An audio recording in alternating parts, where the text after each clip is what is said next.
Transporters की जानिब से कराची में यौम शोक की हिमायत किए जाने पर बहुत ही कम तादाद में पब्लिक ट्रांसपोर्ट सड़कों पर नजर आई, जिसके बायस अंदरूनी मुल्क जाने के लिए स्टेशन पहुंचने वाले मुसाफिरों को शदीद परेशानी का सामना रहा।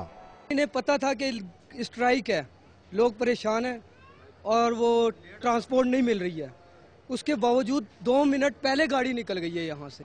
बर वक्त स्टेशन न पहुंचने पर कई मुसाफिरों की गाड़ियां छूट गईं, जबकि मुसाफिर टिकटों की वापसी के लिए दर दर की ठोकरें खाते रहे।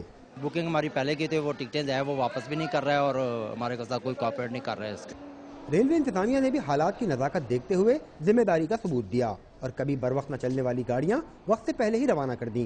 वैसे तो ट्रेनें 4-4 घंटे लेट आती हैं, लेकिन आज जो है उन्होंने 5 मिनट पहले चला दी है। अवाम का कहना है कि क़ब्ल वक्त ट्रेनें चलाकर इंतजामिया ने उन्हें शदीद माली नुकसान से दोचार किया है। कभी वक्त पर न चलने वाली ट्रेनों को महकमा रेलवे ने आज क़ब्ल वक्त रवाना कर दिया है, जिसकी वजह से कराची के हालात के बाद स्टेशन बड़ी मुश्किल से पहुंचने वाले लोगों को माली नुकसान का सामना करना पड़ा। कैमरामैन अली अहमद जान के साथ ज़ीशान अहमद, डॉन न्यूज़, कराची।